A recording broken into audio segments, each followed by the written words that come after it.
নমস্কার, welcome back to Bong bookish. আমি মোহনা। তো আজকেও একটা সম্পূর্ণ বইয়ের রিভিউ নিয়ে চলে এসেছি, এমন একটা বইয়ের যে বইটা আন্তর্জাতিক কলকাতা বইমেলায় আমি রীতিমতো হটকেকের মতো বিক্রি হতে দেখেছি, কিন্তু আমি আন্তর্জাতিক বইমেলা থেকে কিনতে পারিনি। পরবর্তীকালে তাদের দোকান থেকে আমি এটা কিনি এবং এটার আনবক্সিংও আমি দেখিয়েছিলাম। তো বইটা যথেষ্টই জনপ্রিয়তা পেয়েছে এবং লেখকও যথেষ্ট জনপ্রিয় লেখক। সুতরাং ঢুকে পড়া যাক বইটার আলোচনায়। যে বইটা নিয়ে আজকে কথা বলবো সে বইটার নাম হচ্ছে অরণ্যঘাতক। এটি লিখেছেন সৈকত মুখোপাধ্যায়, প্রকাশিত হয়েছে পত্রভারতী থেকে এবং এটার মুদ্রিত মূল্য 325 টাকা। তো এটার মুদ্রিত মূল্য 325 টাকা এবং এটার প্রচ্ছদটা আমার ভীষণ ভালো লেগেছিল। প্রচ্ছদটা সত্যিই অসাধারণ। এমনকি এই যে ছুরির অংশটা, এই অংশটা খুবই অন্য রকমের। যদি আপনি বইটি হাতে নিয়ে দেখেন তাহলে বুঝতে পারবেন। তো বইটা মূলত বইটায় দুটো উপন্যাসিকা আছে এবং দুটো উপন্যাসিকাই থ্রিলার গোত্রের অন্তর্ভুক্ত এবং দুটো উপন্যাসিকাই জঙ্গল কেন্দ্রিক, যার জন্যেই বইটার নাম অরণ্যঘাতক রাখা হয়েছে। প্রথম যে উপন্যাসিকাটা তার নাম মৃত্যুর আলো, দ্বিতীয় যে উপন্যাসিকাটা তার নাম অরণ্যঘাতক। দ্বিতীয় উপন্যাসিকার নামেই বইটির নামকরণ হয়েছে। এবার মৃত্যুর আলো উপন্যাসিকাটি লেখক যেটা কৈফিয়তে লিখেছেন বা ভূমিকাতে লিখেছেন যে মৃত্যুর আলো উপন্যাসিকাটি তিনি মূলত মরণ বিভা নামে এর আগে প্রকাশ করেছিলেন একটি ম্যাগাজিনে সম্ভবত, তারপর বা একটা সংকলনে, আমি যদি ভুল না হয়ে থাকি, মূলত উনি একটা সংকলনে এই উপন্যাসিকাটা দিয়েছিলেন। পরবর্তীকালে এটি নাম চেঞ্জ করে এই বইতে রাখা হয়েছে। এবার দুটো গল্পই যেরকম বললাম থ্রিলার গোত্রের অন্তর্ভুক্ত এবং দুটোই জঙ্গল কেন্দ্রিক থ্রিলার। এখানে কোনো স্পেসিফাইড ডিটেকটিভ বা ওই রকম কিছু নেই। দুটোতেই দুটো সম্পূর্ণ ডিফারেন্ট ঘটনা ঘটছে। তবে দুটোর ক্ষেত্রেই যেটা কমন সেটা হচ্ছে জঙ্গল এবং জঙ্গলে বিভিন্ন দুষ্কৃতীদের বিভিন্ন দুষ্কর্ম, সেগুলো একেবারেই কমন দুটোর ক্ষেত্রেই। তো প্রথম যে উপন্যাসিকাটা সেটা হচ্ছে মৃত্যুর আলো। সেটার গল্পটা এরকম যে সেখানে এই মৃত্যুর আলো গল্পটা ঘটছে বক্সা টাইগার রিজার্ভে এবং ওখানে মূলত 3জন ফরেস্ট গার্ডকে হঠাৎই মেরে দেওয়া হচ্ছে এবং একদিন রাত্রিবেলা তারা মূলত পেট্রোলিংয়ে বেরিয়ে মারা পড়ছে এবং তাদের মৃত্যুটা ভীষণ রকমেরই সারপ্রাইজিং, কারণ তারা হচ্ছে ফরেস্ট ডিপার্টমেন্টের one of the best officers. এবার তারা কিভাবে মারা যেতে পারে এটাই সবার কল্পনার মধ্যে কখনো আসেনি, মানে এটা one of the impossible thing ওনাদের কাছে, কারণ তারা সব থেকে দক্ষ অফিসার্স ছিল। তো সেই 3জন মারা যান। এমতাবস্থায় যে রিজার্ভ অঞ্চলটা সাধারণত পশু পাখিদের জন্য এবং জঙ্গলের জন্য রিজার্ভ থাকে, সেই অঞ্চলে একজন কোটিপতি মহিলা ব্যবসায়ী তিনি চান যে ওখানে একটা অ্যাডভেঞ্চার রিসর্ট গড়ে তুলতে। তার জন্য তিনি রিমেইনিং অফিসারকে, যিনি হচ্ছেন মূল চরিত্র এখানে, তাকে ঘুষ খাওয়াতে আসেন এবং পরবর্তীকালে দেখা যায় সেই মহিলারও হত্যা হয় এবং একই জায়গায় সেই মহিলারও দেহ পাওয়া যায়। তাহলে এই জঙ্গলে হচ্ছেটা কি পরপর এবং এই খুনগুলো কি ইন্টার রিলেটেড এবং এগুলো কিসের দিকে নির্দেশ করছে, এটাই হচ্ছে গল্পের মূল বিষয়বস্তু। দ্বিতীয় যে গল্পটা অর্থাৎ অরণ্যঘাতক, সেখানে আমরা মূলত একটা স্মাগলারের মাধ্যমে পুরো গল্পটাকে দেখছি। ব্যাপার হচ্ছে যে দ্বিতীয় গল্পটা ঘটে অরুণাচল প্রদেশের একটি ছোট শহরে, যে শহরটার নাম জোয়াকিমো মূলত অরুণাচল প্রদেশ এবং চীনের সীমান্ত পার্শ্ববর্তী একটা শহর এবং সেটা অরুণাচল প্রদেশের এক জঙ্গলের পাশেই গড়ে উঠেছে। এবার জঙ্গলের পাশে ঠিক না, জঙ্গলের মধ্যে বলা যেতে পারে। এবার সেই শহর থেকে খুব সহজেই সীমান্ত পেরিয়ে চীন এবং ভারতের মধ্যে বিভিন্ন স্মাগলিং হয়ে থাকে।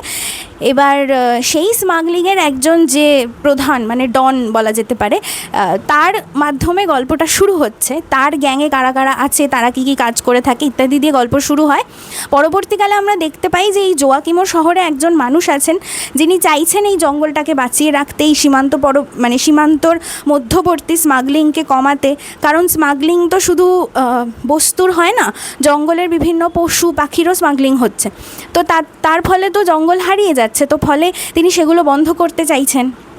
এবং সেটা চাওয়ার ফলে তার পরিবারের উপর ক্ষতি নেমে আসছে, তার মেয়ের উপর ক্ষতি নেমে আসছে, এবং সেখান থেকে তিনি কিভাবে উদ্ধার পাচ্ছেন এবং জঙ্গলকেও বাঁচাচ্ছেন, জঙ্গলের পশু পাখিদের বাঁচাচ্ছেন কিভাবে, সেটাই হচ্ছে গল্প। তো এই হচ্ছে দুটো গল্পের মধ্যেই কমন যে ফ্যাক্টর সেটা হলো জঙ্গল, এবং জঙ্গলের মধ্যে দুষ্কৃতীদের দুষ্কর্ম এবং পোচারদের আক্রমণ, পশু পাখির উপর আক্রমণ, এই জিনিসগুলো খুব কমন, এবং সেগুলো বাঁচানোর জন্য যারা ছুটে যাচ্ছেন তাদের উপরও আক্রমণ, এটাও খুব কমন এই দুটো গল্পের মধ্যেই।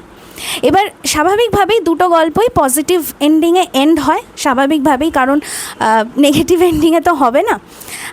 দ্বিতীয় কথা হচ্ছে যে দুটো গল্পই যথেষ্ট ফাস্ট পেসড, সুতরাং কখনো যদি আপনি রিডিং স্লাম্পের মধ্যে দিয়ে যান, যে অনেক বই পড়ে ফেলেছেন এবং মনে হচ্ছে আর কিছুই পড়বেন না, সেই সময় যদি আপনি এই বইটা ধরেন তাহলে মানে সন্দেহতীতভাবে আপনি এই রিডিং স্লাম্প থেকে উদ্ধার পাবেন। মানে এটা আমি ছাপ্পা মেরে বলে দিতে পারি, কারণ এটা এতটাই ফাস্ট পেসড একটা বই, এবং যেহেতু দুটোই উপন্যাসিকা আছে এবং দুটোই থ্রিলার গোত্রীয়, সুতরাং এটা আপনাকে শেষ করিয়ে নেবে, ফলে আপনার যে রিডিং স্লাম্পের মধ্যে আপনি ছিলেন সেটা থেকে আপনি খুব সহজেই উদ্ধার পাবেন। দ্বিতীয় হচ্ছে যে লেখকের লেখনী বা ভাষা বা বাক্য গঠন বা শব্দচয়ন, এগুলো নিয়ে আমাকে আলাদা করে কিছু বলতে হবে না, কারণ লেখক এই ক্ষেত্রে যথেষ্ট এক্সপিরিয়েন্সড এবং কোথাও কোনো ভুল আপনি পাবেন না। তো আমিও সেটা পাইনি, এবং যার জন্য আমার পড়াটা খুব স্মুথ হয়েছে এবং খুব তাড়াতাড়ি হয়েছে এবং খুবই ভালো লেগেছে।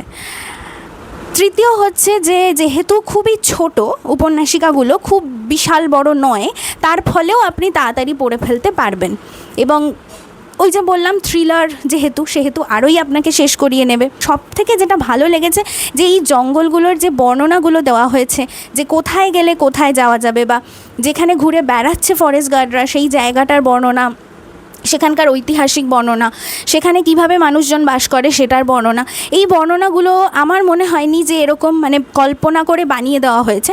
এগুলো রীতিমতো লেখক নিশ্চয়ই ঘুরে বেরিয়ে খুঁজে এই ফ্যাক্টসগুলো লিখেছেন, এবং আমি ওনার সাক্ষাৎকারেও দেখেছি যে উনি ঘুরে বেড়াতে ভালোবাসেন। তো সুতরাং এগুলো একদম সত্যিকারের ফ্যাক্টসকেই গল্পের মধ্যে রাখা হয়েছে, যেটা আমার ভীষণই ভালো লেগেছে। এবং চিরকালই আমি বলেছি যে যখন লেখক লেখিকারা লেখেন তখন যদি তারা যথেষ্ট খেটে লেখেন তাহলে সেটা বোঝা যায়, এবং এই বইটাতেও সেটা বোঝা যাচ্ছে। তো যথেষ্ট ঘুরে বেরিয়ে খেটে মানুষের সাথে কথা বলে ফ্যাক্টস জোগাড় করে তবেই গল্পগুলো লেখা হয়েছে, তো সেটাও একটা দারুণ ব্যাপার। আর যেহেতু আমি নিজে বায়োলজির স্টুডেন্ট বা সায়েন্সের স্টুডেন্ট ছিলাম, তো এখানে কিছুটা সায়েন্সের ফ্যাক্টসও এখানে রাখা হয়েছে, বিশেষ করে প্রথম গল্পটাতে, তো ওটাও আমার বেশ ভালো লেগেছে। তো সেই জন্য আমি ভীষণ এনজয় করেছি বইটা। এইবার ব্যাপার হলো কিছু জিনিস আমার একটু অদ্ভুত লেগেছে, যেমন ফাস্ট পেস্ট করতে গিয়ে লেখক উপন্যাসিকাগুলোকে একটু বেশি ফাস্ট করে ফেলেছেন। মানে ঘটনাক্রমগুলো এমনি ঠিক ছিল, কিন্তু পরবর্তীকালে প্রেম ভালোবাসার অ্যাঙ্গেলগুলো একটু বেশি মানে মনে হয়েছে আমার যেন জোর করে ঢোকানো হয়েছে, কিন্তু জায়গা ছিল না, মানে জায়গা নেই অথচ জোর করে আমি ঢোকাচ্ছি সবকটা এলিমেন্টকে, সেই জন্য ওই জিনিসগুলো একটু অদ্ভুত ঠেকেছে। বিশেষ করে দ্বিতীয় যে উপন্যাসিকাটা অরণ্য ঘাতক, সেই উপন্যাসিকায় যে প্রেম ভালোবাসার বিষয়গুলো ঢোকানো হয়েছে সেটা তো অতিরিক্ত জোর করে মনে হয়েছে। প্রথম উপন্যাসটা তাও হয়তো সহ্য করে নেওয়া যায়, দ্বিতীয়টা একটু বাড়াবাড়িই লেগেছে আমার। আরও একটা জিনিস বলা দরকার, সেটা হচ্ছে প্রথম যে উপন্যাসিকাটা মৃত্যুর আলো, তার শেষটা আমার একদম ভালো লাগেনি, কারণ শেষটা খুব অদ্ভুতভাবে শেষ করা হয়েছে। এবং আমার প্রশ্ন এটাই ছিল যে চিরকালই কি পুলিশ মানে যেটা হচ্ছে সেটা হতে দিয়ে চলে আসবে, মানে নিজেদের ক্ষমতা দেখাবে না অথচ অন্য জায়গায় ক্ষমতা দেখাবে, এইটা আমার একদম পছন্দ হয়নি। মানে মৃত্যুর আলোর শেষটা খুবই ডিসঅ্যাপয়েন্টিং।